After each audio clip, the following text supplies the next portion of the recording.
what you're seeing the left do is they will use the power of the state to advance their agenda. And you see that with the Colorado Supreme Court. I mean, look, if somebody's convicted or something of some of these things, there was no trial on any of this. They basically just said, what, you can't be on the ballot? I mean, how does that work? What's the limiting principle for that? Why could we just say that Biden can't be on the ballot because he let in 8 million illegals into the country and violated the Constitution, which he has? Could we just say, oh, well, they have money coming to Hunter, whatever? So I think the U.S. Supreme Court is going to reverse that. But here's the larger thing of what the left and the media and the Democrats are doing. They're doing all this stuff to basically solidify support in the primary for him, get him into the general, and the whole general election is going to be all this legal stuff.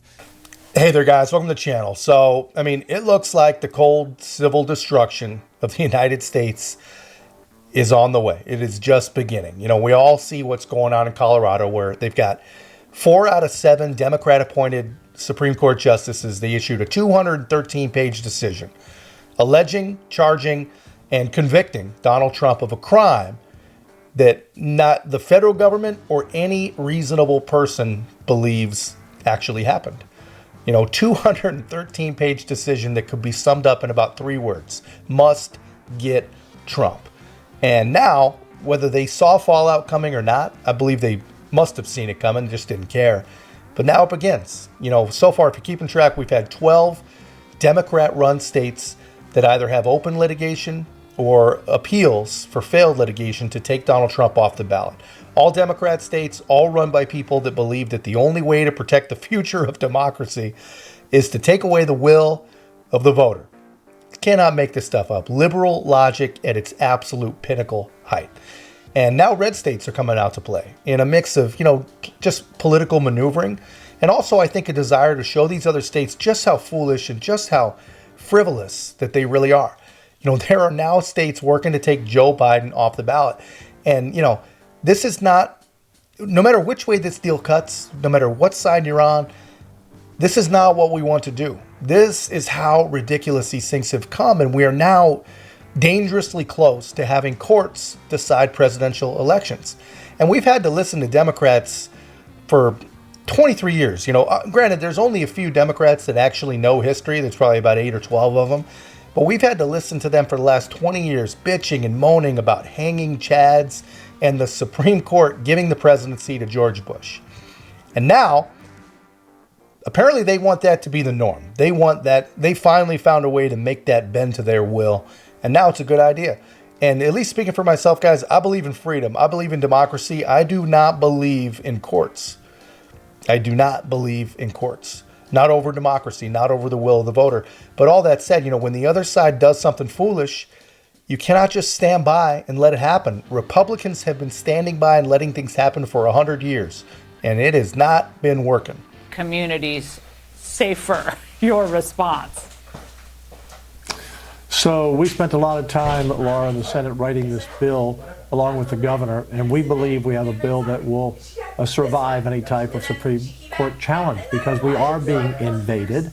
Arizona tried this about 10 years ago, but our law is different. It simply says that our law enforcement can arrest anyone, take them in, do a background check, photograph, do fingerprints.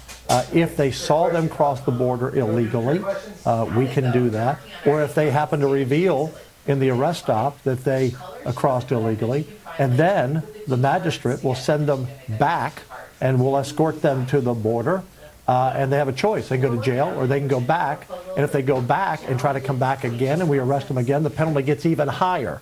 We're fed up. In fact, seeing what happened in Colorado tonight, Laura, it makes me think, except we believe in democracy in Texas, maybe we should take Joe Biden off the ballot in Texas for allowing 8 million people to cross the border since he's been president, disrupting our state far more than anything anyone else has done in recent history.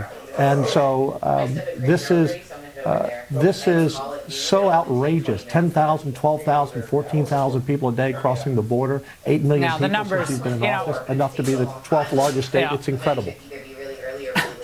Now, I think the numbers people are numb to the numbers now. It's the sheer mass of humanity that is Yes. Obviously taking over cities, local communities, school districts, healthcare system, homeless shelters. I mean, it is overwhelming already. It doesn't matter to me. overburdened state and local budgets. And now, Dan, this Congresswoman, Jasmine Crockett, decides, well, it's time to go after Texas. Watch. All right, guys, I mean, read between the lines here. Obviously, the lieutenant governor of Texas believes in democracy, obviously. And he's a Republican, so he is not going to fight fire with fire. He was just basically speaking off the cuff, obviously upset about what's going on in Colorado. But, guys, he's not alone in his thoughts. And I promise you, there are very, very intelligent constitutional lawyers combing over every possible scenario and every available possibility to be able to fight fire with fire. Is it a good idea? Absolutely not. Does it end well for our country once we go down this road? No, there is not a chance, not even close to a foreseeable outcome that this ends well after going down this road. But what choice do we have? I mean, do you keep playing a game that the other side doesn't even know that we're playing, doesn't play by the rules, by rules that they don't even exist? Do we keep doing that? No.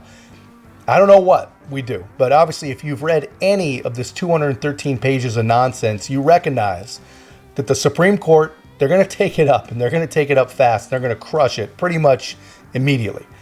But we can't look at that as some kind of victory. This whole thing should be looked at almost like a canary in the coal mine sort of thing. They have now shown that they will literally do, say, or pervert anything and everything that they possibly can just for power. And that's all that it is, just for power. Anyway, guys, that's just my take.